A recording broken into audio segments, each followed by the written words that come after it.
Muling bumalik sina Angelica at Greg sa Manila at muling nakapag-catch up kay Liza na super close ni Angge dito. Mabilis ang banding nga ito ni Ninang Liza at Little Sabine. Mapapansin naman ang new hair look ni Angelica at nagpaikli na nga ito. Fresh na fresh para sa New Year. Hindi rin sagabal nga ito dahil nga sa pag-aalaga ng anak ay mas maganda ang maikli ang buhok. Si Sabine naman kapag nakakunot ang noo, kamukhang kamukha na ang kanyang Papa Greg. Madalang ang makitang mag-smile si Sabine.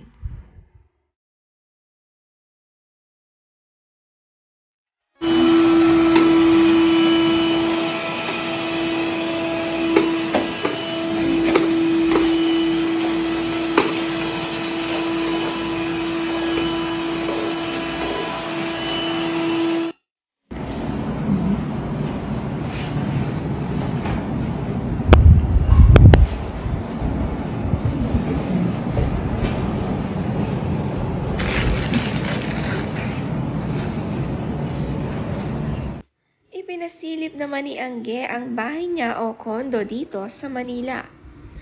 Tuwing babalik sila ng Manila, dito sila nag-stay mag-asawa at palagi nga nila itong pinalilinis. Ang view mula sa kanilang kondo ay mataas din at maraming buildings. Todo linis naman at kuskos ng bahay ang nakuhang tagalinis nila Angge.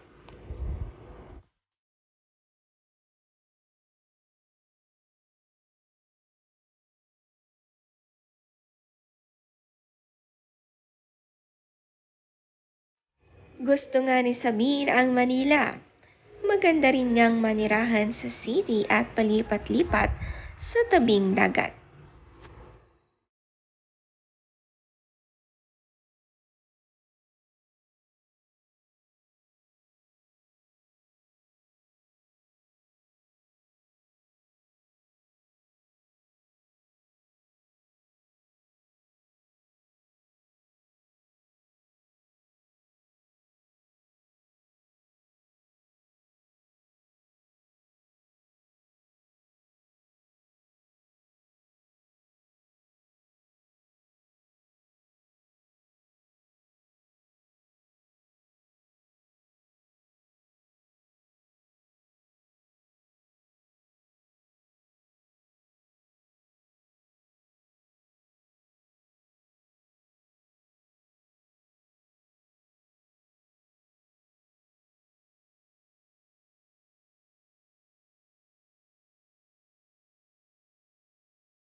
Si Glyza rin naman pinakita ang kanyang kondo tulad ni Angge.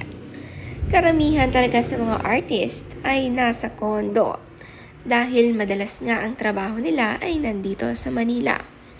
Kahit maliit na kondo, alagang-alaga nila ang kanilang bahay.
Ibinahagi naman ni Glyza na siya'y ikakasal muli at nagsusukat nga ulit ng wedding gown kasama ang kanyang nanay.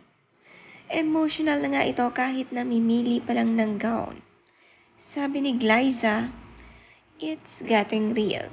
Initial fitting of my wedding gown with none other than nanay na ngayon palang emotional na. Ang saya lang makipagbatuhan ng ideas at chikahan, and I think he's the perfect designer kasi gets niya agad ang vision ko at pareho kami ng outlook sa buhay. Sobrang nakaka-excite ang lahat."